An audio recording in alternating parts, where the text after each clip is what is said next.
tous, bienvenue pour ce nouveau jour du vlog Le Normé.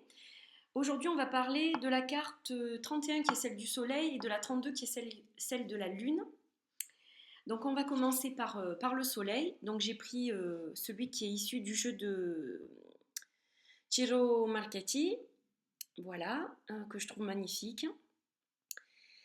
Et donc, eh bien, ce soleil irradie avec tous ses rayons et voilà, donc ça va représenter bien évidemment déjà la lumière du soleil, la clarté. Ça va représenter la chaleur, ça va représenter l'été, ça va représenter la journée en fait, contrairement à la lune qui va représenter la nuit. Et donc ça va représenter tout ce qui est solaire, c'est-à-dire eh bien, l'enthousiasme, l'énergie. Au niveau du bien-être, ça va être les soins énergétiques, la relaxation, ça va représenter la joie, ça va représenter la bonne humeur, l'engouement, ça va représenter quelqu'un de dynamique, ça va représenter quelqu'un qui est, oui, un bout en train, quoi. Et quelqu'un aussi qui est influent, une personne influente, voilà, ça représente la jeunesse, ça représente un peu tout ça. Donc, énormément de choses liées au soleil. Voilà, une très belle carte. Je vais vous en montrer d'autres. Celle-là, elle est en noir et blanc, mais elle est très jolie aussi. Et celle-ci, qui est assez sympa aussi. Voilà. Donc, on va passer maintenant à la Lune. Alors, la Lune, elle est très belle celle-là aussi. Donc, vous voyez que déjà, vous voyez une magnifique Lune et vous voyez tous les cycles de la Lune sur cette carte. Donc, en fait, ça va représenter effectivement les cycles.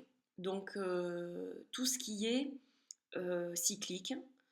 Donc ça peut être les menstruations par exemple pour une femme, ça peut être quelqu'un de lunatique parce qu'il change de comportement ou d'avis toutes les 30 secondes. Voilà, donc ça va représenter ce genre de choses au niveau des cycles. Ensuite, la Lune, elle est représentative de tout ce qui est émotionnel. Elle a un petit peu la même énergie que les marées en fait. Et c'est vrai que donc elle est liée à l'eau et donc liée à nos émotions positives. Donc c'est une carte d'émotion, la Lune. Et elle va être liée donc à tout ce qui est intuition, rêverie, fantasme, créativité. Voilà, elle va être synonyme de tout ça. Et ça peut être aussi une carte de travail en fait, la Lune. Parce qu'elle va représenter justement un peu tout ce qui est notre carrière professionnelle, les cycles que nous avons dans une carrière aussi. Donc en fait, elle va aussi se rapprocher un petit peu de tout ce qui est milieu professionnel. Voilà, donc beaucoup de choses aussi liées à la carte de la Lune. Je vais vous en montrer d'autres. Donc vous avez celle-ci qui est très jolie. On voit comme un troisième œil en fait avec celle-ci. Donc elle va bien indiquer justement tout ce qui est intuition, tout ce qui est pensée, réflexion aussi également. Voilà, très très belle carte. Et celle-ci que j'adore avec les cratères, je la trouve magnifique. C'est une de mes cartes de lune préférées, celle-là est vraiment très belle. Voilà. Donc j'ai fini pour les cartes et la question de Kelly c'est quels sont vos signes astrologiques solaires et lunaires? Dans quelle mesure influence-t-il le mois extérieur et intérieur à votre avis? Alors, donc mon signe astrologique solaire c'est celui de ma naissance, c'est le signe du lion et pour le lunaire c'est la balance.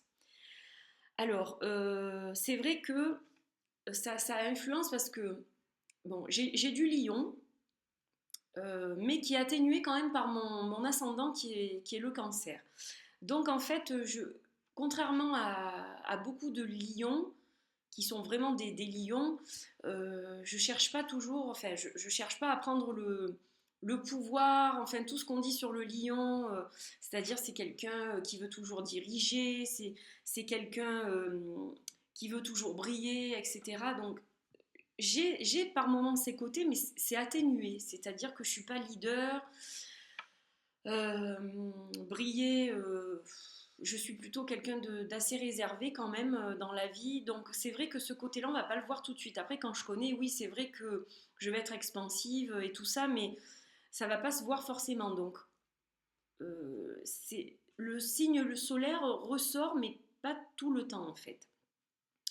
Il va ressortir sur certaines choses, mais pas tout le temps. J'ai un équilibre, on va dire, entre mon signe solaire et mon ascendant. Et pour le signe lunaire, c'est la balance. Alors la balance, ça se voit pas tout le temps, mais de temps en temps, c'est vrai que j'ai beaucoup de mal à me décider. Je vais avoir du mal à me décider entre deux jeux, par exemple, je vais mettre des lustres, je vais beaucoup réfléchir, ça va être problématique, voilà. Mais hormis sur ce côté de choix, je balance pas comme une balance pourrait le faire. Enfin, j'ai ma soeur qui est balance et on n'a pas du tout le même caractère, quoi. Donc c'est vrai que ça peut de temps en temps ressortir. J'ai du mal à choisir un plat au resto, par exemple, ou voilà, je balance, mais entre les deux, mon cœur balance. Mais sinon, hormis ça, je suis plutôt quelqu'un de régulier, quoi. Je suis quelqu'un de, j'ai pas vraiment de saute d'humeur, de choses comme ça. Je suis assez linéaire comme personne. Voilà, donc il y a des petits moments où ça peut se voir, mais c'est pas flagrant et c'est pas tout le temps. Voilà ce que je peux vous dire. Je vous souhaite une bonne journée. Je vous dis à demain pour la suite. Bye bye, très bon dimanche.